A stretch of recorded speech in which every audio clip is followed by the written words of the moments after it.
Should members of the military who refuse to get the COVID vaccine risk being dishonorably discharged? I don't think so. Look, I'm a big supporter of the vaccines. I don't have a problem with the military mandating them either. After all, some members of the armed forces are required to have as many as 18 different vaccines, including the COVID jab, depending on where they're serving. But all service members, no matter where they're stationed, are required to have 9 different vaccines, including chickenpox, hepatitis A and B, MMR, rabies, typhoid, polio, influenza. You can't refuse. Okay. But a dishonorable discharge? Isn't that for the highest of offenses? Desertion, fraud, murder? As a result, you lose all your vet benefits like health care, insurance, money for school or work training. You know, Republican Senators Langford, Tuberville, Cruz, and Marshall are now fighting to prevent active service members who refuse the vaccine from being dishonorably discharged. Senator Marshall explained it. If they're giving a dishonorable discharge, then that soldier is going to lose their benefits. They're going to have problems getting a job in the future. They'll lose their benefits of getting a free education as well as health care. The Biden administration has come out against an amendment to the defense budget that would prevent the Pentagon from dishonorably discharging service members who refuse to receive the COVID-19 vaccine.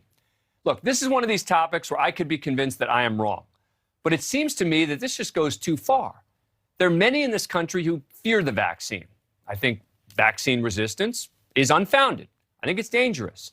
But I don't think I want to punish those who've served in the military for having questions or sometimes believing disinformation. A dishonorable discharge is for people who've done a disservice to the country, it seems to me, not for those who refuse.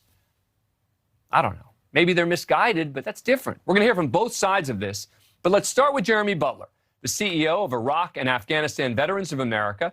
He served in the Navy and has worked for the Department of Homeland Security and the Department of the Navy. Thanks so much for coming on the program. Really appreciate it. All right, look, you have served. I have not. So maybe I am missing something here, but why the draconian punishment of a dishonorable discharge for someone who fears the vaccine for whatever reason? Thanks for having me on the show, Dan. And what I'd say is you need to take a step back and don't think about it as a punishment for refusing a specific vaccine. Think about it as a refusal to follow a lawfully provided order. And that's exactly what we're talking about here. It doesn't matter if you're talking about a vaccine, if you're talking about a deployment order, if you're talking about an order to report to your next duty station, you raise your right hand to support and defend the Constitution of the United States. And part of that means following the orders that you're given. It doesn't matter if it, in your view, is a small order or a big order. If it's a lawful order, you follow it. And let me just add, this isn't hypothetical to me. I did serve on active duty. I'm still in the reserves right now. So this affects me. I've been ordered to get the shot. I have got the shot. And that's part of being in the military. You rattled off some of the vaccines that we're required to get. Just before coming on here, just out of curiosity, I went online to check my medical record to look at some of the others that I've been given over the years. And it's kind of crazy when you realize just how extensive that is. That's part of being in the military. I've been given the smallpox vaccine, typhoid, yellow fever, anthrax. I mean, the list goes on and on. Welcome to the military. Fair enough. I get that, except there is something different. It's not that the vaccine is different. It's that the environment we're living in is different. And as a result, I can understand where people who may get information from only one source will be afraid. And they will say, you know what? I'm afraid for myself. I'm afraid for my family. You say it's not a punishment, but a dishonorable discharge will, as you know, mess up the rest of your life. I mean, isn't there I say this as someone from a sort of support the troops perspective to say, I feel bad for these guys and I don't want them to be punished like that with a dishonorable discharge. And I don't either, and I think that's why the Department of Defense is doing everything possible to educate service members properly. I don't think we can let disinformation decide how we run our military. And that's the problem here. At the end of the day, it's a bigger issue of disinformation running rampant in this country. And it doesn't matter if we're just talking about vaccines, global warming, you name it. We cannot let disinformation, misinformation, straight up lies change how we run a institution, especially as important as the Department of Defense. I'm absolutely with you. I hope it doesn't come to the point of anyone getting a dishonorable discharge, because you're right. That is a very severe punishment. but so is not following orders within the military. The military has been given a lot of time to get their vaccines. It's not as if they have to have it by tomorrow. We're taking the time to educate every service member, and hopefully they realize that this is the safe, correct thing to do, and they follow through and get the vaccine. Jeremy, thank you so much for coming on the program. We appreciate it. Now, on the other side of this argument is Greg Rinke. He's representing multiple clients in the military seeking COVID vaccine exemptions. Greg, thanks a lot. Appreciate your time as well tonight. What do you make of that argument, which you just heard, which is it's a lawful order. It's like every other order when it comes to a vaccine. And as a result, you don't want to follow an order, you get the punishment that comes with it. Well, I think there's a fundamental misunderstanding of most troops that if they fail to follow the order, they're likely going to receive what's called non-judicial punishment. And then if they are separated from the military, they're going to be separated from the military with either a general under honorable conditions discharge or an other than honorable discharge.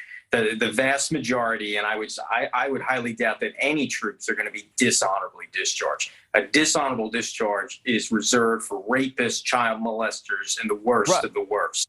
So it's more than likely if they are discharged, they're going to be discharged with a general or an other than honorable discharge, which still is going to stigmatize them in civilian life, and they're going to lose some of their benefits. But it's more than likely not going to be a dishonorable discharge. But it does seem that remains a possibility. I mean, I hear you that there are other options, right? And they've specifically been discussing other options, but there is also a resistance to simply saying, okay, let's just promise these guys that they won't be dishonorably discharged. And there seems that there's real resistance to that. Why do you think there's that resistance?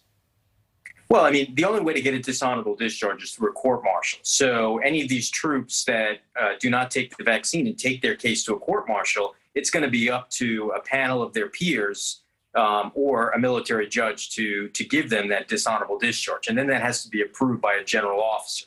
So it's on the table, but the vast majority, and I would say all of the service members that we represent now, basically what's happening is they're getting non-judicial punishment and then being separated with either a general or an other than honorable discharge.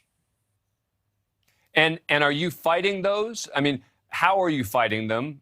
And yes. What do you make? Yeah, go ahead. Yeah. So it's one thing to say that you're not going to take the vaccine. I agree with the fact that if you violate an order, you should be punished for violating that order. But then separating service members who have served overseas in Afghanistan and Iraq and then stigmatizing them with an other than honorable discharge and taking their GI Bill benefits is unduly harsh. So we're trying to convince convening authorities and general officers to separate service members with either a full honorable or a general under honorable conditions discharge. So they're not stigmatized in civilian life. Look, but I hope in the context of that, because I agree with your position, that you're also encouraging them to get the vaccine, saying to them, look, you get 8 other vaccines, 9 other vaccines. Sometimes you get 17 other vaccines. Why is this one so much different? Are you saying that to any of your clients? Well, of course. But remember that a lot of service members, their hesitancy is because of going back to the anthrax vaccine that the military gave a lot of their service members in the early 90s, and it was experimental use. And then there was issues and Gulf War syndrome. So there's a lot of distrust amongst military members with vaccines, especially one that they feel has been rushed into production. Yeah. All right. Well, look, I think despite my position that sides with you on the issue of punishing them, boy, I hope we encourage them to get the vaccines. I just don't want to punish them. That's, to me, the key difference. Thanks a lot for coming on the show. Really appreciate it.